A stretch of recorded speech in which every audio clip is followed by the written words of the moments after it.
Hello friends, இன்றைக்கி நம்ம சேனலில் ஒரு முக்கியமான ஜோதிட தாள்களை தான் இப்போ இந்த வீடியோவில் அதிரடியாக பார்க்க போகிறோம்.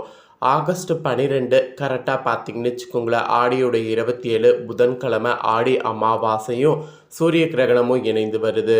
இதில் கிரகங்களுடைய அமைப்பு காரணமாக இனி நடக்கக்கூடிய விஷயங்கள் யாராலையும் தடுக்க முடியாது. பயங்கரமான சில விஷயங்கள் நடக்க போகுது. அப்படி நடக்கக்கூடிய அந்த பயங்கரமான விஷயங்கள் என்னென்னங்கிறத தான் மேச ராசிக்காரங்களுக்கு இந்த வீடியோவில் ஷேர் பண்ண போகிறேன். இது ரொம்பவே யூஸ்ஃபுல்லாக ரொம்பவே இன்ட்ரெஸ்டாக இருக்கும். கண்டிப்பாக வீடியோவை ஃபுல்லாக பாருங்கள். அப்போ தான் உங்களுக்கு நான் என்ன சொல்ல வரேன் அப்படிங்கிறத தெரிஞ்சுக்க முடியும். முதல்ல நாளை நாள் ஆடி அமாவாசையில் சூரிய கிரகணம் வருதுல்ல, அப்போ முன்னோர்களுக்கு உங்கள் ராசிக்காரங்க தர்ப்பணம் கொடுக்கலாமா கொடுக்கக்கூடாதா அப்படிங்கிற விவரத்தை சொல்கிறேன். அதுக்கப்புறமேட்டு கிரகணத்தினால என்ன பாதிப்புகள் ஏற்படும் அப்படிங்கிறத அதிரடியாக வாங்க பார்க்கலாம். பித்திருக்களுடைய ஆசி கிடைக்க ஆடி அமாவாசை நாளில் கண்டிப்பாக வழிபாடு செய்யணும். ஆனால் நாளை நாள் சூரிய கிரகணமும் வருவது ஒரு அரிதான நிகழ்வு. இந்த ஆண்டு ஆகஸ்ட் 12, 2026 புதன்கிழமை நாளை நாள் ஆடி அமாவாசை வருது. நாளை தினம் இலங்கை, இந்தியா இரவு நேரத்தில் சூரிய கிரகணம் நிகழ்கிறது. இதனால் இந்தியாவில் பெரிய தோஷங்கள் எதுவும் இல்லை என கூறப்படுகிறது. அதே போல் மாதந்தோறும் அமாவாசை வந்தாலும் தை, புரட்டாசி, ஆடி மாதங்களில் வரக்கூடிய அமாவாசையானது முன்னோர்களை நினைத்து தர்ப்பணம் செய்தால் அவர்கள் மனம் குளிர்ந்து நமக்கு ஆசி அளிப்பார்கள் என்பது ஐதீகம். அதுலேயும் ஆடி மாதத்தில் முன்னோர்களை வழிபட்டு அவர்களுடைய ஆசியை பெறுவதற்குரிய மிக முக்கியமான நாளாக ஆடி அமாவாசை கருதப்படுது. வருடத்தில் வரக்கூடிய மிக முக்கியமான அமாவாசைகளில் ஒன்றான ஆடி அமாவாசை நாளில் இந்த ஆண்டு சூரிய கிரகணமும் இணைந்து வருவது எக்ஸ்ட்ரா ஒரு சிறப்பாக கருதப்படுது. இதனால் வழக்கமான முன்னோர் வழிபாட்டினை செய்யலாமா, தர்ப்பணம் கொடுக்கலாமா என பல சந்தேகங்கள் உங்கள் ராசிக்காரங்களுக்கு இருக்கும். அதுக்கான விடையை தான் இப்போ இந்த வீடியோவில் எக்ஸ்பிளைன் பண்ண போகிறேன்.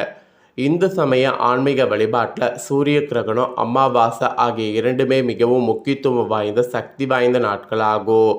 அதிலும் தாட்சாணிய காலத்தின் துவக்கமாக வரக்கூடிய ஆடி அமாவாசை முன்னோர் வழிபாட்டிற்கு, அம்பிகை வழிபாட்டிற்கு மிக முக்கியமான நாளாக கருதப்படுது. கிரகணத்தின் போது கோவில்கள் அனைத்தும் அழைக்கப்பட்டு வருவது வழக்கம். இந்து சமயத்தில் மந்திர ஜபம் தவிர மற்ற பூஜைகள் வழிபாடுகள் கிரகணத்தின் போது செய்யக்கூடாது என்பார்கள். இது சூரிய கிரகணம் மற்றும் ஆடி அமாவாசை இரண்டும் இணைந்து வரக்கூடிய நாளில் முன்னோர்களுக்கு தர்ப்பணம் கொடுக்கலாமா கூடாதாங்கிற சந்தேகம் இப்போ கண்டிப்பாக எழுந்திருக்கும்.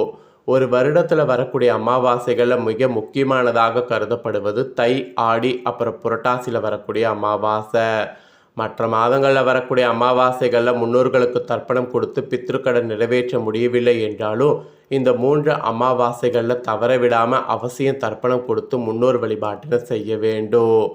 ஆடி அமாவாசையில் பித்ருலோகத்தில் இருக்கக்கூடிய நம்மளுடைய முன்னோர்கள் அவங்களுடைய குடும்பத்தினர் செய்யக்கூடிய வழிபாடுகள், தர்ப்பணம், தானம் ஆகியவற்றை நேரடியாக பூமிக்கு ஏற்றுக்கொண்டு அவர்களுக்கு ஆசி வழங்குவதாக சொல்லப்படுது.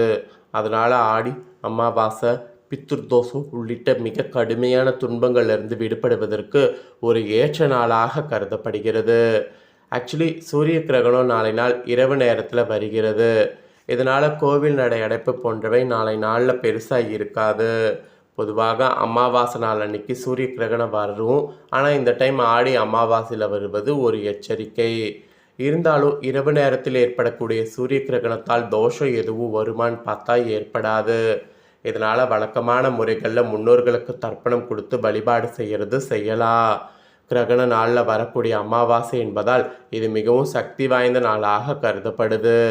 நாளை நாளில் அதனால் நீங்கள் செய்யக்கூடிய தான தர்மங்கள், புதிய நதிகளில் நீராடுவது, காகத்திற்கு உணவு வைப்பது ஆகியவை பித்ரு தோஷங்களை நீக்கும் என சொல்லப்படுது. எனவே ஆகஸ்ட் 12ஆம் தேதியான நாளை இரவுதான் சூரிய கிரகணம் நிகழ இருக்கிறதுனால வழக்கம் போல் ஆகஸ்ட் 12ஆம் தேதி காலை சூரிய உதயத்திற்கு பிறகு நதிகள் அல்லது கடலில் புனித நீராடி முன்னோர்களுக்கு தர்ப்பணம் கொடுத்து வழிபாடு செய்யலாம். அதே போல் பகல் நேரத்தில் முன்னோர்களுக்கு இலை போட்டு படையல் வைப்பது, காகத்திற்கு உணவு அளிப்பது போன்ற சடங்குகள் செய்யலாம். இந்த மாதிரிலாம் நாளை நாள் பார்த்திங்கன்னு வச்சுக்கோங்களேன், வழிபாடு செய்கிறது ரொம்ப நல்லது. ஸோ வழிபாடு செய்யும்போது நம்பிக்கை இழக்காமல் செய்யுங்க. அப்போ தான் உங்களுக்கு நல்லது நடக்கும். ஆக்சுவலி இந்த சூரிய கிரகணத்தின் போது நாளை நாள் சதுர்கிரி யோகமானது உருவாகுது. இதனால் அல்டிமேட் பலன்களை அனுபவிக்கிற மாதிரி எல்லா ராசிக்காரங்களுக்கும் சூழ்நிலை உருவாகுது. ஆக்சுவலி 4 விதமான சக்தி வாய்ந்த கிரகங்கள் ஒன்று சேர்வது இது மிகவும் மங்களகரமானதாக கருதப்படுது. இதுக்கு தான் சதுர்கிரி யோகம் என்ற பெயர் அழைக்கப்படுது. ஆக்சுவலி பார்த்தீங்கன்னு வச்சுக்கோங்களேன், இந்த சதுர்கிரி யோகம் ஒரு சாதாரண யோகம் கிடையாது. இந்த யோகம் உருவாகிறதுனால எல்லாருக்குமே எல்லா விதமான பலன்களும் கிடைக்கும் என்பது குறிப்பிடப்படுது. ஸோ 2026 ஆண்டில் முக்கியமான வானிய நிகழ்வுகளில் ஒன்றான முழு சூரிய கிரகணம் கரெக்டாக நாளைக்கு பார்த்தீங்கன்னு வச்சுக்கோங்களேன், இரவு நடக்க போகுது. இரவு ஸ்டார்ட் ஆகி ஆகஸ்ட் 13ஆம் தேதி அதிகாலை வரை நிகழ இருக்கு. இந்தியாவில் இந்த கிரகணத்தை நேரடியாக காண முடியாது என்று கூறப்படுது. இதற்கிடையே கிரகணத்திற்கு முன்பாகவே ஜோதிட ரீதியாக முக்கியமான ஒரு சேர்க்கை உருவாக இருக்கு.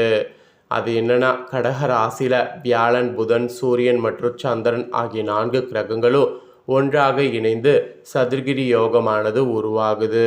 இது ஜோதிடத்திலேயே ரொம்ப முக்கியமாக கருதப்படுது. குறிப்பாக சந்திரன் ஆகஸ்ட் 10ஆம் தேதி நாளை அதிகாலை கடகராசிக்குள் நுழையிறதுனால அங்கு ஏற்கனவே சஞ்சரிக்கக்கூடிய கிரகங்களோடு இணையும். அப்போ ஆகஸ்ட் 12ஆம் தேதி வரை இந்த கிரக சேர்க்கையின் தாக்கம் கிரகணத்தின் போது இருப்பதாக கூறப்படுது. இதனால் சதுர்கிரி யோகம் உருவாகுது. இது சில ராசிக்காரங்களுக்கு பணவரவு, தொழில் வளர்ச்சி, பதவி உயர்வு, குடும்பத்தில் மகிழ்ச்சி உள்ளிட்ட பல்வேறு சாதகமான பலன்களை வழங்கக்கூடும். அந்த வகையில் அதிர்ஷ்டம் அதிகரிக்கிறது உங்கள் ராசிக்கு எந்த அளவுக்கு இருக்குது அப்படிங்கிறத இப்போ எக்ஸ்பிளைன் பண்ண போகிறேன். ஸோ மேச ராசிக்காரங்க உங்களுக்கான பலனை இந்த வீடியோவில் தெரிஞ்சுக்குங்க. இதற்கேற்ப நடந்து பலன் பெறுங்க. ஃபஸ்ட்டு உங்களுக்கு பொதுவாக என்ன நடக்குங்கிறத சொல்கிறேன். சூரிய கிரகணத்திற்கு முன்பாக இந்த கிரக சேர்க்கை மேச ராசிக்கு சாதகமான மாற்றங்களை கொண்டு வரலாம். நீண்ட நாட்களாக இருந்த நிதி நெருக்கடிகள் படிப்படியாக குறையும். எதிர்பார்த்த பணவரவு எதிர்பார்ப்பதுக்கு மேலே கிடைப்பதோடு சில முக்கிய ஆசைகளும் நிறைவேற வாய்ப்பு இருக்குது. உங்களுடைய உழைப்புக்கேற்ற அங்கீகாரம் கிடைக்கும். குடும்பத்தில் மகிழ்ச்சியான சூழல் நிலவும். மாணவர்கள் கல்வியில் அதிக கவனம் செலுத்தினீங்கன்னா நல்ல முன்னேற்றத்தை பெற முடியும். வேலை செய்பவர்களுக்கு புதிய பொறுப்புகள் அல்லது பதவி உயர்வு கிடைக்கக்கூடிய சூழல் உருவாகும். தொழில் செய்து வருபவர்களுக்கு புதிய வாய்ப்புகள் கிடைப்பதோடு லாபமும் அதிகரிக்கலாம். புதிய நட்புகள் உருவாக வாய்ப்பு இருக்குது. அதனால் அந்த நட்பை நல்லா பயன்படுத்திக்கிறது நல்லது. ஸோ இதெல்லாம் தான் உங்களுக்கான பலன்கள். ஸோ பொதுவாகவே இப்படி இருக்குன்னா இன்னும் டீப்பாக என்ன பலன்கள் அப்படிங்கிறத கிரகணத்தினால சொல்கிறேன், நோட் பண்ணிக்கோங்க. எந்த சவாலையும் நேருக்கு நேர் சந்தித்து வெற்றி காணக்கூடிய மன உறுதி கொண்ட உங்களுக்கு விடாமுயற்சியும் தன்னம்பிக்கையும் இந்த கிரகணத்தின் போது இருக்கணும். இந்த விடாமுயற்சி தன்னம்பிக்கை தான் உங்களுக்கு மிகப்பெரிய பலமாக இருக்கும். அதனால் கண்டிப்பாக அதை மிஸ் பண்ணிடாதீங்க. அப்புறம் உத்தியோகத்தில் இருக்கிறவங்களுக்கு இந்த கிரகணத்தினால பணியிடத்தில் உங்கள் திறமையானது வெளிப்படும். எல்லாத்துக்கும் மேலதிகாரிகளுடைய நம்பிக்கை பெற்று முக்கிய பொறுப்புகள் ஏற்றுக்கொள்ளணும். ஏன்னா முக்கிய பொறுப்புகள் ஏற்றுக்கொள்ளாமல் இருந்தீங்கன்னா அது உங்களுக்கே பார்த்தீங்கன்னு வச்சுக்கோங்களேன் ஆபத்தில் முடியும். ஸோ அதனால் முக்கிய பொறுப்புகளை ஏற்றுக்கொள்வது நல்லது. அது மட்டும் இல்லாமல் உங்களுக்கு நீண்ட நாட்களாக பார்த்தீங்கன்னு வச்சுக்கோங்களேன் ஒரு சில விஷயங்கள் செய்ய முடியாமல் இருந்திருக்கும். அந்த நீண்ட நாட்களாக செய்ய முடியாமல் இருந்த காரியங்கள் எல்லாமே செய்ய முடியும். அதை விட நீண்ட நாட்களாக எதிர்பார்த்த பதவி உயர்வு அல்லது சம்பள உயர்வு தொடர்பான நல்ல தாள்கள் கிடைக்கும். எல்லாத்துக்கும் மேலே பார்த்தீங்கன்னு வச்சுக்கோங்களேன் நீங்கள் எதிர்பார்க்காத அளவுக்கு நிறைய வேலைக்கு செல்லக்கூடிய பெண்களுக்கு புதிய வாய்ப்புகள் அமையும். சக ஊழியர்களுடைய ஒத்துழைப்பால் பணிகள் விரைவாக நிறைவடையும். இந்த மாதிரி உத்தியோகத்தில் பல அதிசயங்களும் மாற்றங்களும் நடக்கும்னு சொன்னால் அது மிகையாகாத உண்மை. வியாபாரத்தில் கூட புதிய வாடிக்கையாளர்கள் கிடைப்பாங்க. முதலீடுகள் நல்ல லாபத்தை தரும். இணையவழி விற்பனை மற்றும் புதிய கிளைகள் தொடங்கக்கூடிய முயற்சிகள் வெற்றி கிடைக்கும். கூட்டு தொழிலில் இருந்த கருத்து வேறுபாடுகள் நீங்கி ஒற்றுமை அதிகரிக்கும்.